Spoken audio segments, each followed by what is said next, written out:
Cuando se nos convocó a esta reunión y en el espíritu del acuerdo, entiendo hay dos temas que quisieran ustedes saber. Uno es que diéramos una actualización de cómo vemos en la coyuntura económica, y el segundo tema, y que entiendo tiene que ver sobre todo con la comparecencia de la jefa del SAT, tiene que ver con el tema de las devoluciones del IVA. ¿Estoy en lo correcto? Está en lo correcto, ciudadano secretario. Muy bien. Bueno, muchas gracias. Gracias por la invitación. Me da gusto estar nuevamente con ustedes, todavía en condiciones complicadas, y esperemos que ya sean los últimos meses de ello. Y eso me permite hacer una introducción sobre las características de la situación económica que estamos viviendo. Hace justo casi un año que empezó la jornada de sana distancia, que fue la respuesta del gobierno federal para tratar de mitigar y de limitar los contagios frente a la crisis del COVID. Fue anunciada alrededor del 14, el 15 de marzo del año pasado, con dos fechas de entrada. Una fecha formal de entrada el 1 de abril, es decir, en 2 días más se cumple un año, pero una fecha anticipada para las escuelas, que era el 23 de marzo.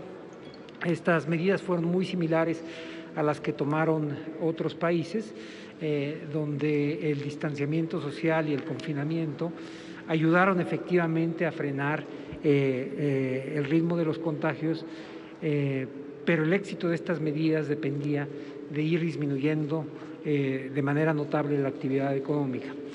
Y en ese sentido no es sorprendente, como pasó en muchos lugares del mundo, que la actividad económica medida por el PIB trimestral tuviera su peor caída desde que se tienen números trimestrales en el segundo trimestre del año pasado, con una caída del 18.7%.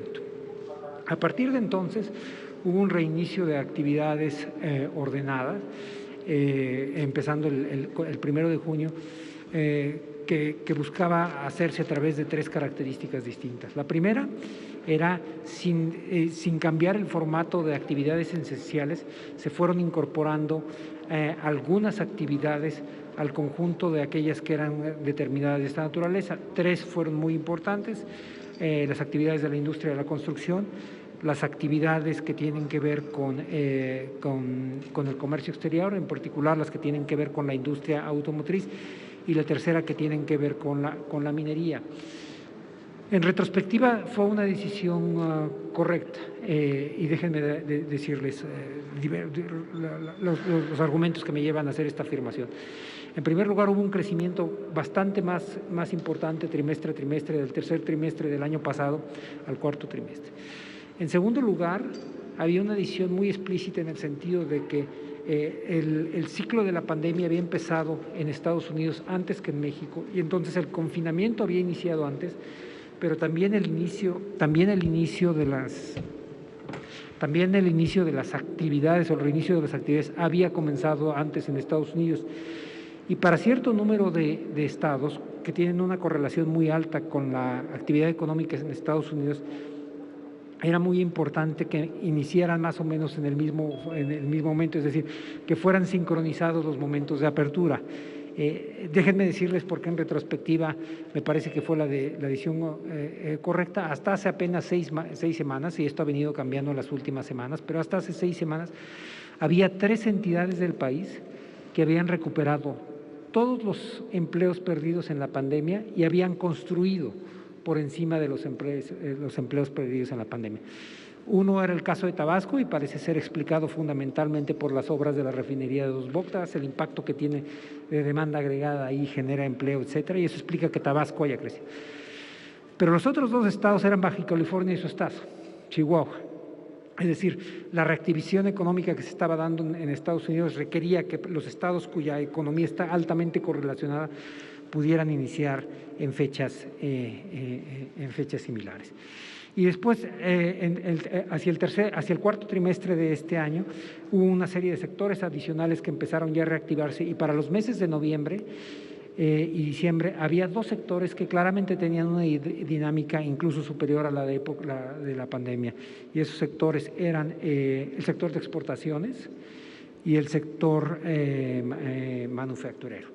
Ahora bien, en diciembre empieza lo que nosotros hemos llamado de de manera muy esquemática la tercera fase de este proceso de la pandemia. Nosotros hemos dividido en 4 fases para efectos analíticos cómo abordamos el tema de la pandemia. La primera es la del gran confinamiento.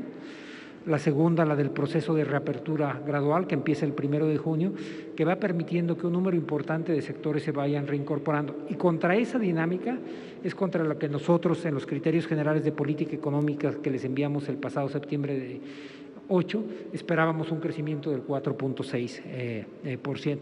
Este iba a ser un crecimiento asimétrico, donde había sectores que iban a ser muy dinámicos, el sector exportador, etcétera, el sector de manufacturas, pero había sectores que son los que se llama usualmente altamente intensivos en contacto, que iban a ir más lentos, o sea, los gimnasios, los restaurantes, el turismo, etcétera. En el 23-24 de diciembre empieza la tercera fase, que es la fase del proceso de vacunación. El proceso de vacunación es lo que da inicio al proceso de salida de la pandemia. Solamente para que tengan una idea, hasta la semana pasada se habían aplicado alrededor de 9 millones de vacunas. Se espera que hacia el fin de mes, que será mañana, se hayan aplicado alrededor de 13.582.000 vacunas. No todos son tratamientos, pero estamos entrando justo a la parte de crecimiento muy rápido en el número de dosis que se van a ir aplicando. Solamente para el mes de abril se espera que haya alrededor de 23 millones de dosis, de tal forma que estamos transitando de una situación que es sobre todo la que vivimos hacia finales de diciembre, enero y febrero, donde teníamos muy pocas vacunas y teníamos que ser muy precisos en quiénes se las aplicaban, a una situación donde el reto va a ser tener suficientes vacunadores. Según los estimados que tenemos nosotros, para mediados de junio o julio vamos a estar habiendo aplicado alrededor de 80 y tantas, 90 y tantas millones de vacunas, y eso va a permitir que la economía regrese a un nivel de actividad económica similar al que tenía antes del COVID. Cuando nosotros hicimos los estimados en septiembre pasado sobre la actividad económica, todo el mundo conocía ya que había una serie de vacunas en fases avanzadas de sus procesos de desarrollo, pero en ese momento ninguna había sido aprobada a nivel global. No se tenía claro cuándo iba a tener, ni se tenía claro cuáles iban los niveles de eficacia. Por eso ese estimado del 4.6 en realidad no estaba considerando el impacto de la vacunación, sino estaba considerando solamente el rebote sobre una caída del 8.7. Los niveles de vacunación que se están dando en el país y en el resto del mundo nos permite pensar que el nivel de actividad económica va a ser mayor y se los vamos a dar a conocer a ustedes de manera oficial mañana, cuando les entreguemos los criterios generales de política económica. Ya tenemos el número, obviamente ya tenemos revisado el marco macro, pero consideramos que no es lo correcto darlo a conocer, filtrarlo, etcétera, hasta que ustedes lo reciban de manera oficial. Si mal no recuerdo, lo vamos a hacer mañana temprano, porque entiendo que tienen un día con un horario restringido mañana por la salida de las vacaciones de Semana Santa. Así es que el crecimiento económico se empieza a ver mejor, y el rebote económico dependía fundamentalmente de la forma en la que nos hemos venido adaptando a la actividad a la pandemia y de la forma en que hemos respondido a la pandemia. Entonces, quisiera ahora pasar al segundo tema para el cual nos habían convocado, que era el tema y las preocupaciones que en más de una ocasión nos habían externado sobre si estábamos teniendo una devolución ágil en materia del impuesto al valor agregado. Y déjenme empezar tal vez por decir que algunas de las quejas que han escuchado ustedes son las mismas quejas que hemos escuchado nosotros. Empezaría primero con hacer una distinción entre cómo operaba el IVA la devolución del IVA hasta hace 2 años y cómo ha operado a partir de entonces. Como saben, hasta hace 2 años, hasta el año 2018, en realidad para las devoluciones del IVA, estas eran menores porque se podían compensar los saldos a favor contra el impuesto sobre la renta. De tal forma que, para que lo tengan referencia, en los años 2016, 2017 y 2018 hubo devoluciones totales de impuestos por 451,000 millones de pesos, 533,000 millones de pesos en el 2017 y 468,000 millones de pesos en el año 2018. La mayor parte de estas devoluciones eran del impuesto al valor agregado.